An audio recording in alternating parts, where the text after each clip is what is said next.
Hello and welcome to Before We Break Up Again, a hit podcast featuring me, Alfie Brown, and her, Jessie Cave, from Give Out Girls. On what channel was that on? Sky One again. Again?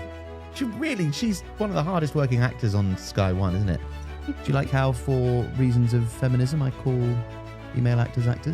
Oh yeah, love it. Good. Love it. I'm glad that effort on my part has not been wasted. Wait till you hear me with a few pronouns. I get them all right. So, on this week's episode, I bore Jessie to tears with talk of socks, but luckily that only lasts for the first 1 minute and 43 seconds of the episode. Let's see if I've remembered those timestamps correctly. Then we move on to talking about Jessie's breast augmentation surgery, but that is covered in more detail on the Patreon, patreon.com/braveclown. Become a patron of our art. This isn't art, it's sort of broadcasting entertainment. It's sort of depthful. I'm not really sure what podcasting is, but it is what it is, and you can be a patron of it on patreon.com/braveclown. Go on the website, don't go on the Apple app, it will charge you more and we won't see any of that money. So that's key. Anyway, then we talk about open relationships, polyamory and orgies. And marriage. And marriage. Are we going to get married? Stick around to find out. This is before... We say that, I think that's going to be the third episode where it's like, are we going to get married? To get married. But it's about proposal. It's different this time. I promise it's different. Because we have done the same episode twice. Basically, yeah, it was bad. Like talking about whether we'd get married. I think we just covered a lot of the same ground. But this is different. It's about a proposal. Stick around. Okay. Did you know you're not supposed to wear white socks in Liverpool? What? Did you know? No, of course not. What? Why? Because everybody calls you Ken Barlow. Do you know who Ken Barlow is? Is he in Coronation Street? That's correct. But in my recent encounters with the youth of Liverpool, they can be quite unkind if you're wearing white socks. Because I actually don't know why. I did ask when I was being made the subject of fun why it is that you mustn't wear white socks if you're from Liverpool or in Liverpool even. But they couldn't quite give me an answer that I found compelling enough to switch my sock habit from white to black. I love white socks. I mean, I would always go with a white sock. I don't know why. And I might be making this up, but in my... You will know, maybe even long-term listeners will know, I'm quite a big fan of the sock. I like to wear nice, clean, fresh, new sports socks. It's a big part of your yearly expenditure. Yeah. Socks. Go into a shop called Route 1 on Bold Street and buy, is it 3 pairs for £15? Yeah. Fucking hell, I'm bored already. It's 1 minute 43. You have bored me. Yeah, but you're not very. But this is.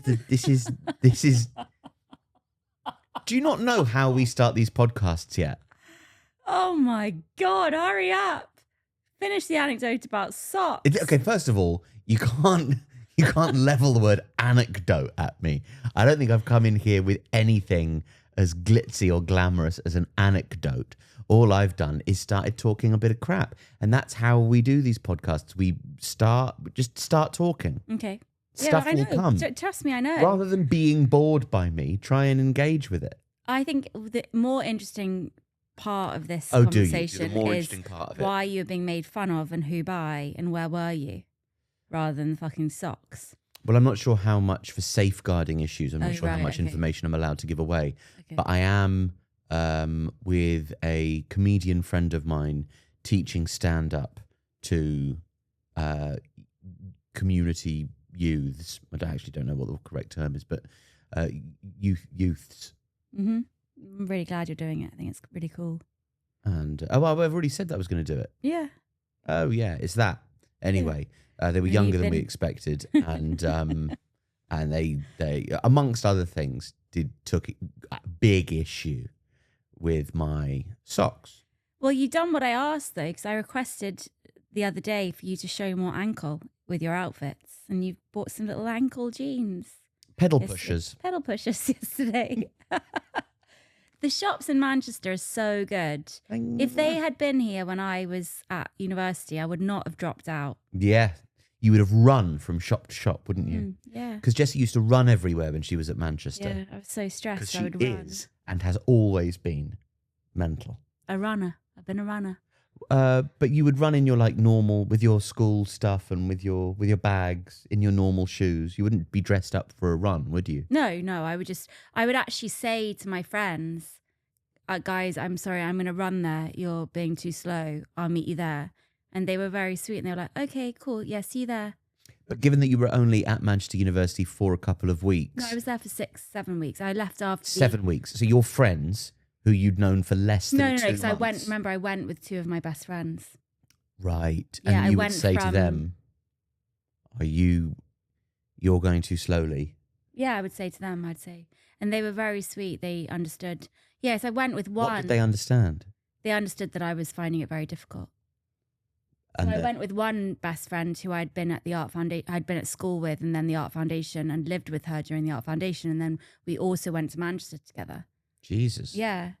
And did you do these things together because of each other? No, it just was something that happened, and I think all of us felt slightly insecure or like worried that we were going to just be friends with each other rather than be friends with other people. But then one of those friends immediately started spreading herself, very social character. Spreading herself. I didn't mean spreading herself like that. I just meant she was very good socially, and the other one was very good socially, and it ended up being something that was, what's the big deal? You can stay friends with your friends and just be at university. You don't have to be, I have to have new friends at university. I have to, it was one of those things.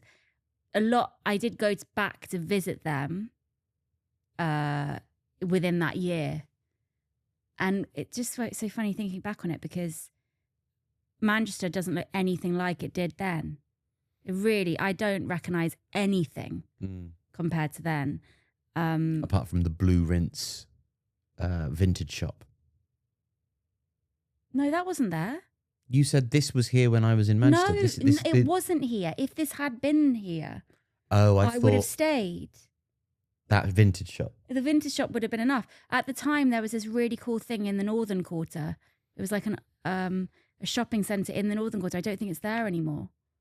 Pop Boutique was there, but Pop Boutique used to be way cooler. It used to have an upstairs cafe. Pop Boutique is what you were saying was there. Okay. Yeah, Pop Boutique was there, but it wasn't anything like that. It was way cooler. It was a cafe as well. What was I going to say? I was going to say something. Oh, yeah. When I went back to visit them, I slept in their halls, and you could smoke inside. And I remember thinking, I'm going to die. I'm going to die. This was Fallowfields, the student area of Manchester, where I think I probably would have stayed around. I stayed in one of those big student tower blocks. That's where I was. I was in the tower. Yeah, so I would have stayed there with my friend Alice, who I think you also know. Really? We don't know mutually. Alice? Yeah. Who's Alice? Exactly. So, anyway, I stayed in the tower with them, and they were smoking inside, and I was sleeping on the floor, and I remember thinking, I'm going to die of suffocation. This is too much smoke. This shouldn't be legal. This shouldn't be legal. And I think again, I said, sorry guys, I can't do this. So I went and slept in the corridor. And I think I left before they woke up. I felt like such a loser for not being able to withstand that smoke. But now it's like, no one can withstand that smoke. It was just a ridiculous amount of smoke. And those halls didn't really have windows you could open. So we were just sitting in and dying slowly. So has your problem or ability, your superpower, this olfactory awareness you have of every where you go, your sense of smell, has that always been with you? Because we watched a film the other night called Night Bitch. And based on the book. Based on the book. Which was very angering for me. Why? Well, let's go into that later. Not now. Okay. Keep your ears peeled for that later on in the episode. The exclusive as to why Night Bitch was angering for Jesse. The book was angering for you. The film wasn't. You're jumping around too much. Stick on course. Stick with what you're saying. And there's the suggestion made that being a mother heightens your sense of smell. No, I think I've always had this. I think I've always been very affected by things. But when I'm depressed or really stressed, it gets worse. So I'm more bothered. Like this morning, because we've had such a nice time this week, we went into a coffee shop and it really smelled of burnt plastic. So I immediately thought, well, we're going to die because of the burnt plastic. We're going to just inhale all the plastic and just speed up our deaths today in Manchester. But because we were having a nice time, I didn't make such a big deal of it. Did I? I made us just move to the front. Maybe you've got synesthesia. Synesthesia. What's that? It's where I once courted a woman who had synesthesia. I think there's different types of it, but it is when you have a sensory reaction to various emotional responses. So for lots of people, synesthesia is seeing colours or seeing your emotions. You can see your emotions in colour. Whereas I think for this person that I used to be on the arm with, if she was in a bad mood, she smelt sort of piss and shit and rubbish and litter. And if she was in a good mood, the whole day smelt brilliant to her. Why have I never heard of this woman on your arm? Well, you have, but you just never heard this aspect of her. Oh, wow. And I'm choosing not to name her. Okay. For her benefit, I guess. Maybe you attract women who have a very high sense of smell. Maybe, yeah. You smell really nice. You've always smelled really nice. And I really like your... Thank you very much. Even when you smell bad. Diptyque. No, I don't like that. I like your natural scent. Thank you. But I don't like all the shit you put on. I like Diptyque Orpheon. Yeah, anyway, it's fine. I have gotten better with the years, but at that point I was very, very stressed. And weirdly, being back in Manchester in a different time of my life, it's been really nice. It's been a really lovely week. Yeah. You've got a brand new pair of breasts that we've gone into the details of the day on our Patreon special that was released as we record this morning, as this has been released yesterday.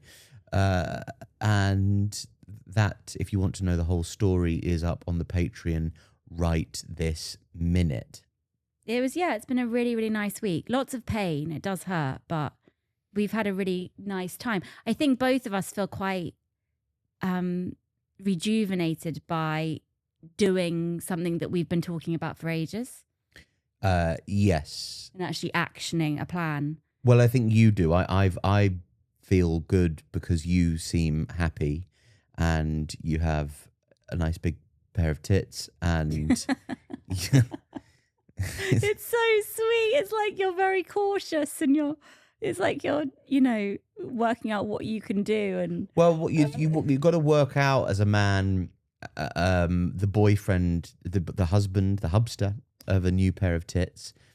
You have to, like, you can't be looking at them going, fucking gosh, this is miles better, because you don't want to insult the previous occupiers of the space.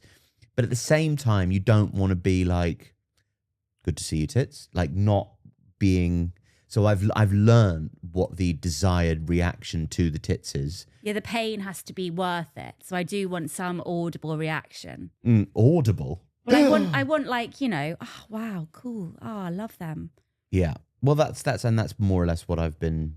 Yeah, you've been great. You've been really great. Good, thank you. Yeah, apart from a minor blip last night, which was because you didn't book a restaurant.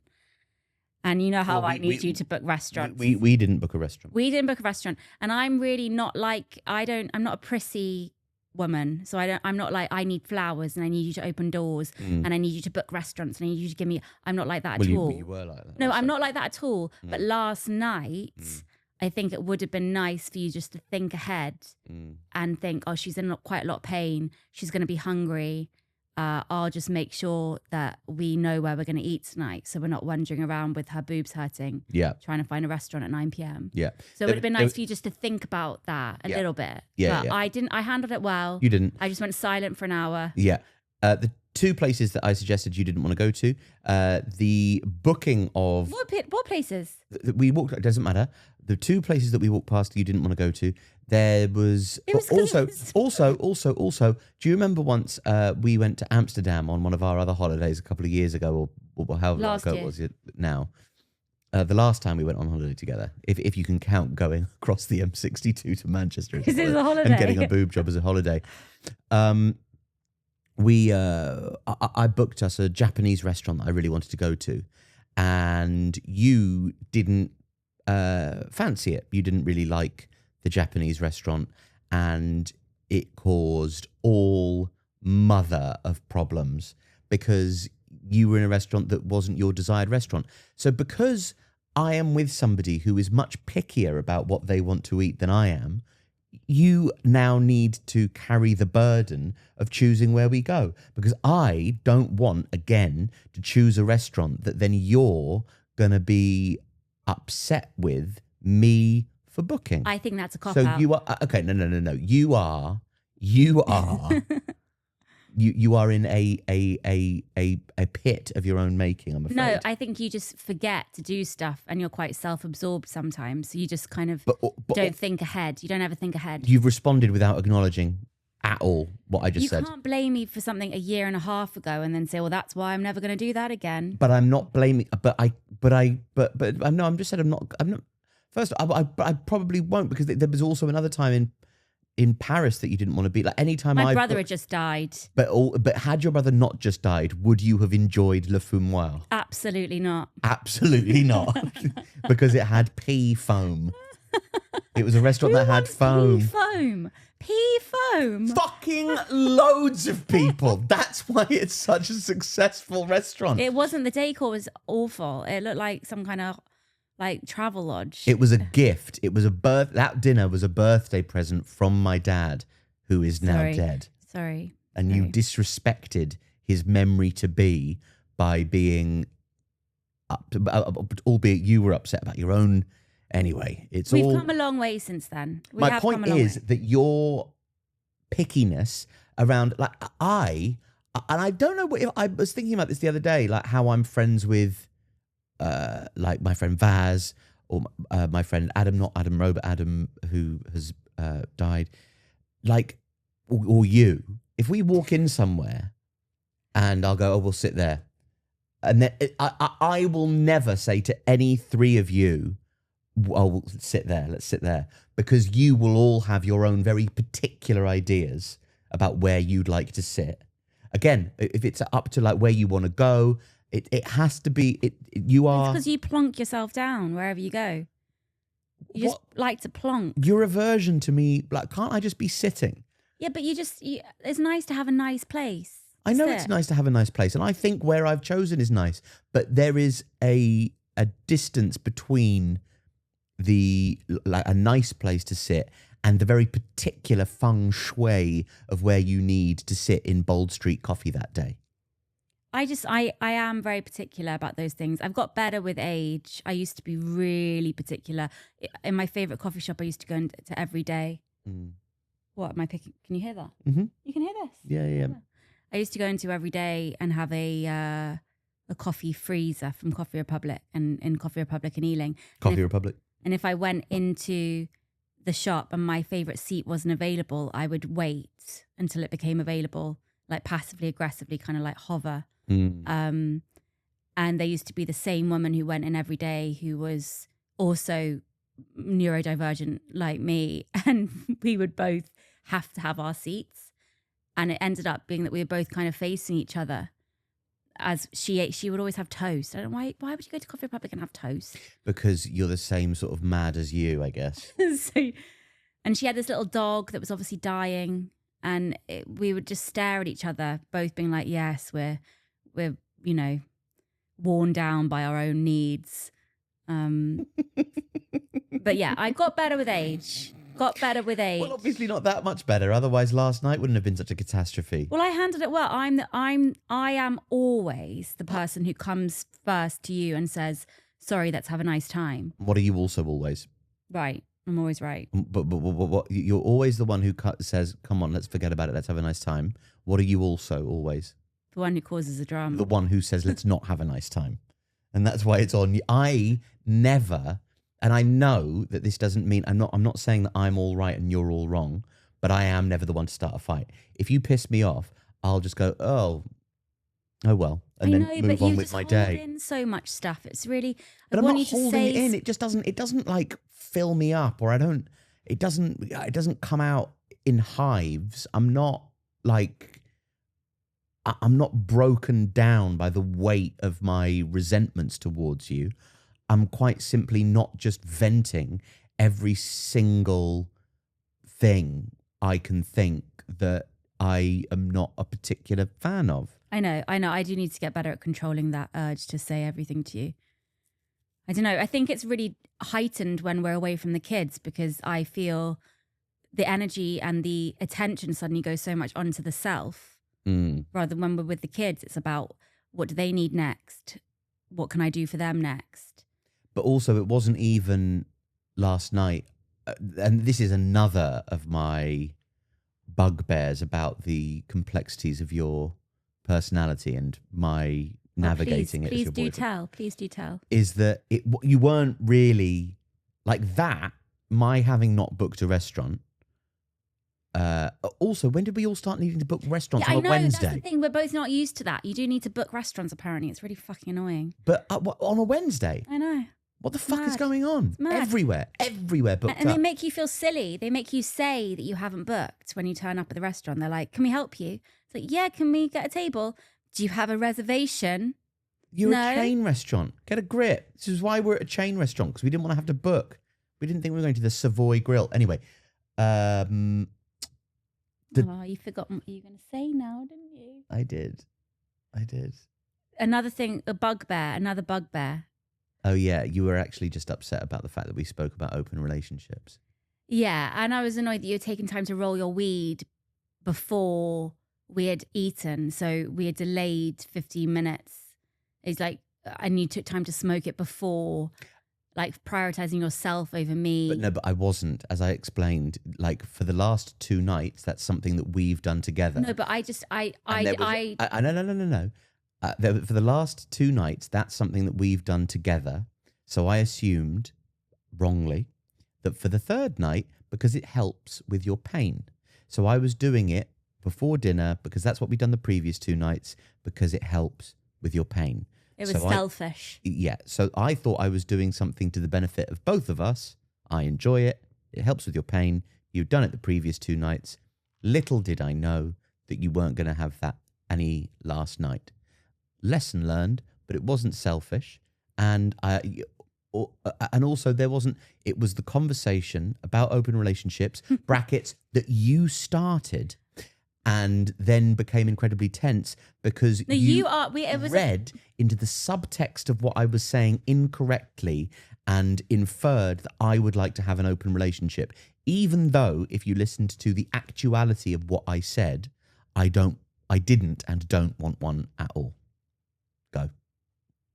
Oh, thank you. Yeah. Now you respond. No, I genuinely can't talk about the open relationship thing without getting incredibly tense. I don't want to do it. I basically. But when you had suggested that I fancy someone, and I had said, yeah, I guess I do. Yeah. And then you said, I don't want to know. I wouldn't want to know if. What was it? If you had a crush on somebody, if you were in lust, if you were preoccupied by the idea of somebody else, if you were feeling a certain way about somebody else, I wouldn't want to know. Yeah, you wouldn't want to know, and I said that I would want to know. Yeah, because it's just it's hiding something. But you can't seem to bear the idea of us feeling differently about that. It's only going to hurt me. Yeah, I know, but it hurts me more to think that you're withholding things. But I'm not withholding things, but I'm just, and I would, you want to know. Yeah, I would want to know, and I think it's weird that you wouldn't want to know. But Because then can't, I'm living a secret life. but you're not, we're all living secret lives.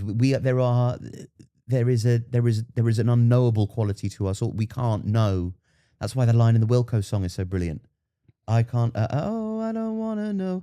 Oh, I don't want to know. Oh, I don't need to know everything about you. Oh, I do don't need to wanna know everything and about you. don't need to know that much about me. I do You need and to I, Wilco and Feist. So I know.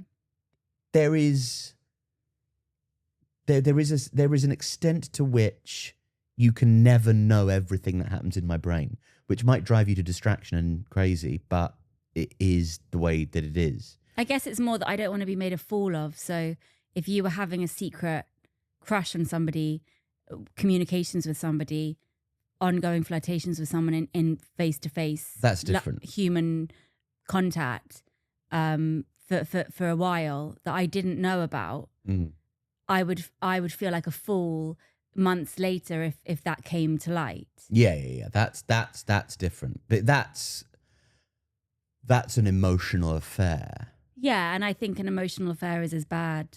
It isn't, but No, but it is bad. I feel like that because and if you don't feel like that, then everything you've ever said about sex is a lie, because you've always maintained that you've been able to have sex as just a physical act. Yes, but there is. I can. Gotcha. Well, no, it's interesting. It's interesting. I'm trying to disagree agreeably.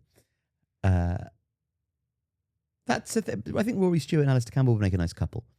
Really?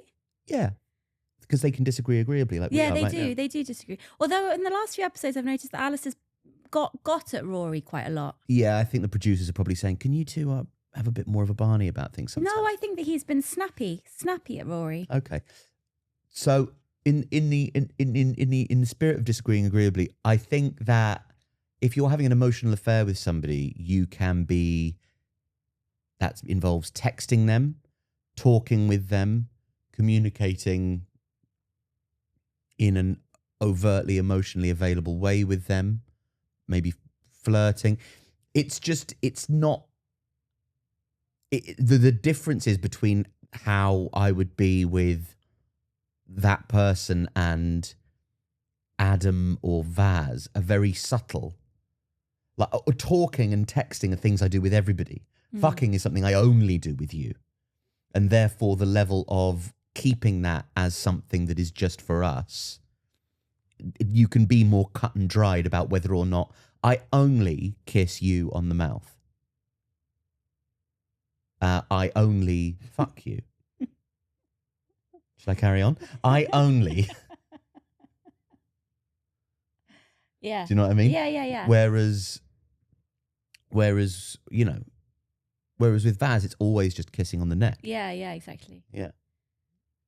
I don't know. I think a lot of my problems stem from feeling uncool.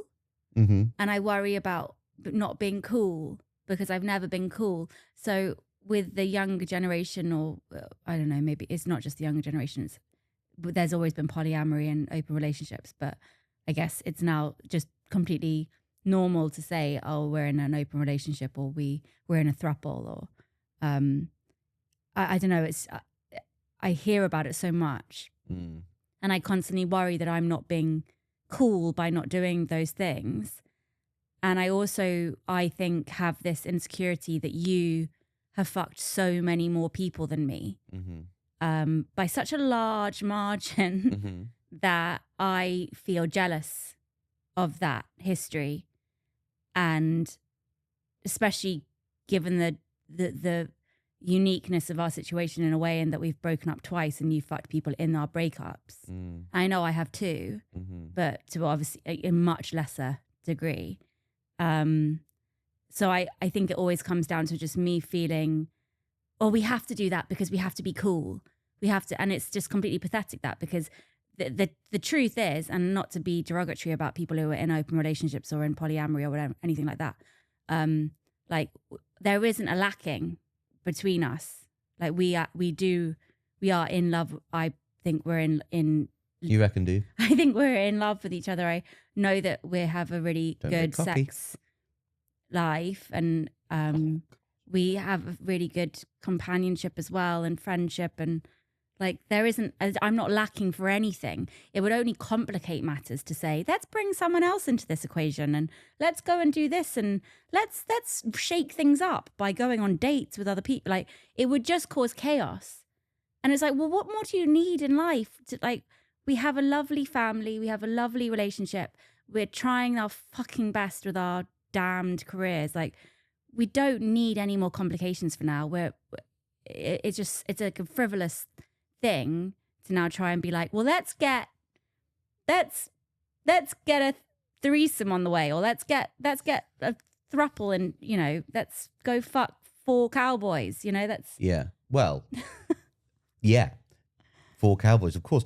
I know the sad thing is that I feel like this is a complication of your own, like your desire to be cool, or fear that I'm dissatisfied with your lack of cool, and that really I'm yearning to. I mean, like when is there time for polyamory in our lives? If you think about like how I don't gig enough or see my friends enough. And now I'm supposed to be going on dates with people. Fucking hell. I think it's greed. Obviously some people have a need for that. But for us, I think it would be greed. Oh, well, if you've got time, then go for it. Yeah, we don't have the time, and it would just be a sexual greed. I don't know. Well, the polyamory is different to an open. Like I don't polyamory. It's exhausting enough having to love one person without bringing more people into the equation. Like the actual love, like poly many fucking love. No. Yeah, I don't think that would be impossible for me to love someone else, because my love. No, it would my be, love for it you would is be just impossible. so fucking extreme. Well, Exhausting and extreme. Like you've only taken. I've had to force you to take your antibiotics today. Yeah. I can't do that with another man. No. Or woman. But I'd quite like to go on a date with somebody who wasn't force feeding me antibiotics. I don't know. Maybe in 10 years' time we'll be a bit more less keen on each other, and we can go for it then. Or break up. Well, I don't know, because I think anybody who was polyamorous listening to this would take issue with the idea that polyamory and embarking on a polyamorous life meant being less interested in your partner. But it is about time. This is what this older actress I was working with just now, she said something that just really hit me. As I was with this younger group of actors who were all so exciting and amazing and young and free, and they were all talking about their sexual experiences, which made me feel inferior. Well, not really inferior, it just made me be like, I don't have a butt plug. I should get a butt plug. That kind of thing. We should get a butt plug. Yeah, that kind of thing, Maybe when I go to do my course, you can... I'll go find a butt plug, yeah. Just use your fucking thumb or whatever. Anyway, so isn't that what the equivalent is? Well, just go and look at some butt plugs and see how thumb-like you think they are. Get some anal beads. Okay, great. Once again, I'm sorry if any family are listening. If any family are listening to the before... Kids, should we put on a podcast for the journey? Yes, please, Mummy. Can we listen to the Before We Break Up Again podcast with Alfie Brown and Jessie Kate from Trolley So as they were all One? talking about their sexual, freedom in a way, and I was thinking, oh yeah, I haven't been to an orgy. I need to go to an orgy. And you were talking about your sexual prison. No, I wasn't. But the thing is, like, I was kind of ruled out of the chat because we're in a happy relationship with 4 kids. What? There was little place for me in that conversation because I'm not single and I'm not seeking. I'm not seeking anything. I'm very content. With our life and stuff. But then it started, the insecurity started bubbling, and I was like, yeah, I should go to an orgy. Yeah, oh God, Alfie would probably really love an orgy. Alfie would probably really fucking love an orgy. We need to go to an orgy for Alfie, and let's get a third, and let's go to an orgy with these guys. Yeah. We And I need was to going, go to an orgy for Alfie. Alfie would love an orgy. That's what I'm going to call this episode. We need to go to an orgy for Alfie. So I was panicking, thinking I'm not cool enough. I'm not cool enough. And then I was on the train back later that day with this older actress. She was in her 80s. And it was just very calm and it was nice. And I was watching my show on my laptop. She was reading her book about Joan Didion. And then she surprised you with a story about anal play. And then we started talking and she was like, it's very fun to hear your conversations, like talking about the younger cast members. And I was like, yeah, they are. They're cool. They're a funny bunch. And she was like, yes, it's just so different for me because the only thing I really care about is just spending time with my husband while I've got it. Because, you know, you never know how much time you have left with the person you love. And I was like, yeah, it's so true. Like, I know obviously we're young-ish, but we don't know how much time we have with each other. And I already feel like, I just feel very like, yeah, I want to just fucking have a good time with you. And again, it's about looking, rather than just constantly thinking, oh, what don't I have? What don't I have? What don't I have? It should be about, what do I have? What do I have? I really feel two ways at once whenever you mention, oh, Alfie would love an orgy or whatnot. Because I feel like, oh my God, I can't believe how much time I'm taking up in your brain with all this fear and anxiety and pondering what I might want or be missing. I feel so loved, but also it's so wrong of you to think that I would be in any way dissatisfied. And actually, the life that I'd prefer to live with you is not one that's full of orgies and full of polyamory, but one whereby you don't start a conversation about open relationships and then get angry at me on the way to dinner about it. Yeah. That is my desired life, not one where I actually, you know, go to killing kittens and put away some masked girl and you get, you know, nosh off some hunky masked bloke, whatever happens at those things. Yeah, I'm too STD scared as well to go to those parties. I'm not. Yeah, you're not, but yeah, anyway, we're fun. I'm fed up of being like, grass is always greener. Just like, but the grass isn't greener. The grass is never greener. Our grass is incredibly green and it's all brilliant. And I think that I wouldn't like to say that the popularity or sexual liberation of the youth is down to any one thing. I do wonder to what extent it's down to being a generation raised on porn. Which is another thing that I, again, feel inferior about because I've never really watched porn because I'm not, again, I just don't do research. No. So I just don't look up stuff. No, you're in more porn than you've watched. It's weird, isn't it? I just never ever done It's like that Stuart Lee book about Stuart Lee joke about Chris Moyles' book, the only man who can claim to have written more books than he's read. You've been in more porn than you've seen. I just don't. It doesn't interest me. I like that it's not real. So I think that's the other thing is. Neither is Night Bitch, but you enjoyed that. I didn't enjoy that. No, but you know what I mean. Neither are films, but you enjoy them. They're not real. Yeah, but I guess maybe is kind of indicative of my weird personality in a way. Because I'm watching the porn, I'm like, well, I can't be involved, so this is no use to me. And with films, it takes a lot for me to enjoy a film without thinking, well, why did they cast that person? And who produced this? And this scene looks shit. And this set looks bad. And that costume's shit. And is that what they call literal thinking? I don't know. Maybe I am a real literal. That sounds cool. Literal thinking. Sounds clever. I think it's a symptom of autism. Great. Well, if we needed another little, you know, nod in that diagnosis direction, there it is. There it is. But I mean, also, what a shame to have had an amazing week and then to have that little. I mean, No, but it was hardly anything. It was an hour, Alfie. it was an hour, yeah. It was a fucking hour, and then we had a nice time. We did have a really lovely time. We've had an amazing week. Yeah. We just thought we'd dissect that fight for your. We also should just dissect the fact that I prodded you to talk about getting married, which also backfired.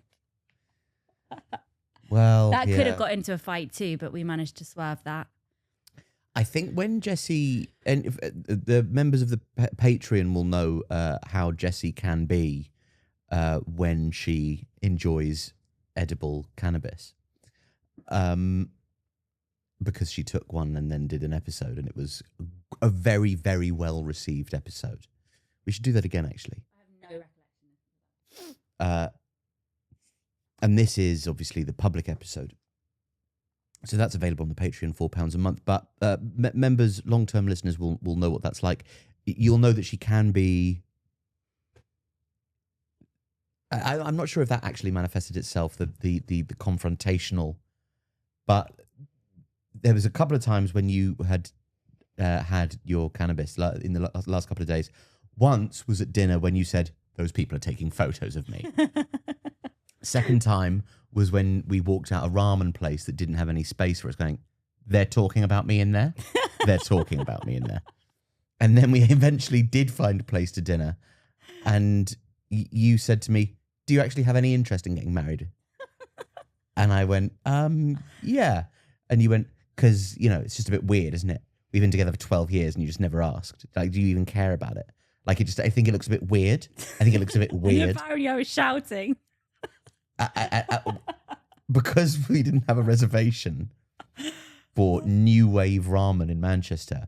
By the way, amazing, huge recommendation to the good people, even though they do that. Hi guys, let me just talk you through the menu for a bit.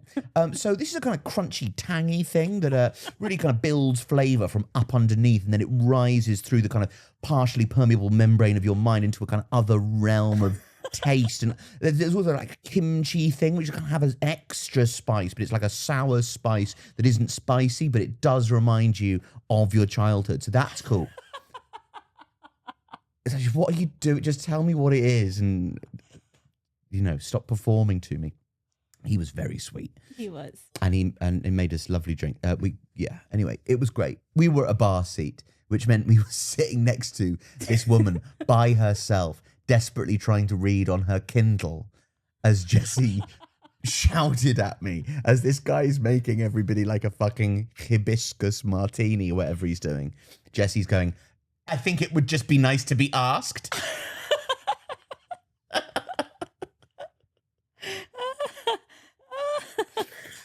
I didn't mean to shout. I do shout when you shout when you're high. And yeah. It backfired though, because then Alfie was like, well, I have got your ring. And then immediately Jessie's face changes. I almost burst into tears. Oh my God, I can't believe you've got me a ring. That's amazing. Oh my God. Like this bashful, giggling. But then I thought you were lying, and then I thought you were fucking with me. Then she started shouting, are you lying? Have you actually got me an engagement ring? Shouting it across the bar of New Wave Ramen Manchester. It was sweet. So now you're not allowed to propose for at least 6 months, just to let that die down. Well, also we were thinking about, then we started joking about when I would do it. And I thought the day after the boob job would be pretty funny. If she can be like ring up and then pointing at her tits, and I'll be she can be ring up going, oh my God, look at my ring, and I'll be going, oh my God, look at her tits. He finally got me a ring. She finally got me the tits. It's funny. It would be so awful. I don't know I haven't quite thought of the humor to awfulness ratio yet, and how easy it is to control how these things are received when you put them on social media. Do you know what I mean? Yeah, and it always takes a few days for the hate to come. So just now, 3 days later, after posting about the boob job, I'm starting to get hate for it. Being like, just because your body breastfed 4 kids does not mean you're disfigured. What does this mean for all breastfeeding mothers everywhere? Type thing. I just wanted big boobs. There's nothing really to do with. It is obviously to do with breastfeeding in a way, because that my boobs were altered. But I'm not saying that that's a bad thing. No. But I can be 2 separate things. I can want boobs, and have also enjoyed the boobs for what they did. Like, it's not, I'm not kind of being derogatory about women who don't have boob jobs when they've breastfed and breast pumped. I think it's, but yeah, so it would get hate. It would get hate. Well, yeah, it would get hate. Of course it would, but that's not a big problem. No, I don't give a shit anymore. I don't give a shit anymore. But I think if it's the amount of shit that you've got to account for. Like, how much are you willing to withstand? I think it's fine now. I think we're through. We're both quite desensitized now. Florence has just pledged to be a Patreon as we've been on air. Really? So thank you, Florence. Thank you, Florence. We are going to do our first of the Married at First Sight. A companion? We're going to start a splinter podcast on our Patreon, so there will be a different feed, but it will be available only on the Patreon. We'll probably put one out on the main feed just to titillate and tease you with it. It's going to be called Low Culture Vultures or Shit Tree or... No, just stick with one. Or, well, I don't know, like Garbage Addicts. I don't know, something like that. Low Culture Vulture is our favourite so far. Alfie didn't like any of my suggestions. What were your suggestions? Like Bird's Eye View. Bird's Eye View? Look, you decide, listener. Put in the comments below what you think. Love Box. But it's going to be we're going to do. I suggested we call it Love Island. I think Love Island is great. Call it Love Island. But we're not going to. So that's going to come out soon, and we're going to do Married at First Sight Australia season 13 or whatever it is right now. It's like series 31 or something. It's not season 13. Okay. And then whatever else. So, if you're on the Patreon, you can suggest series that we do, but like it has to be shit reality TV. Or shit films. No, Love Island or... Yeah, I don't know if I can do Love Island ever No, I again. don't think I could do it ever again. But, things like that, things in that area. Here's a little sneak peek of what I wrote down for maths. These are the notes that we took when we were watching the other day. Do you like booty? There you go. Yeah, your husband has to take it off with his teeth. That's a garter, talking about garter. If that kiss could speak, it would say, "Get me to a bedroom." Yeah, she was desperate to fuck the groom, that bridesmaid. I don't want to be hurt again. And I got a lot of love to give. They all say they got a lot of love to give. That's every episode ever, isn't it? She's got a lot of love to give. Do you prefer Married at First Sight UK or Married at First Sight Australia? Definitely Australia. Yeah. I think they're allowed to be a little bit more... The producers are allowed to play fast and loose a little bit more with the contestants' mental health on the Married at First Sight Australia than they are. It feels like there's a more safeguarding in place for contestants' mental health on the UK version, which is a shame, really. Yeah. But the types of contestants that you get, you've got the sort of 6-pack ab Love Island type contestant who were looking for brand deals. That's one kind. Then you've got the undiagnosed neurodivergent who's going to cause, who's Gonna break some hearts. Will have hearts broken. And then you've got genuine people who really want to find love and are kind of elated and overjoyed and just want to kind of are so desperate to find somebody. And that's really where you get the majority of your beautiful human moments from, isn't it? Where you get people who display, and it's usually the slightly older or slightly more the ones who aren't on social media, and you get beautiful like human moments from them. Yeah. Packed in a swimming around like diamonds in a sea of shit. There you go. Diamonds in a sea of shit. That's what we should call it. Okay. Right, we're going to go now. I've got some painkillers to take. Oh, are you starting to get cramped boobies? Okay, thanks, Alfie. Are you? Let's end this now. Relationship or podcast? The relationship. Okay. Thank you for listening, everybody. Thank you for listening. Please take care of yourselves. And each other. And each other.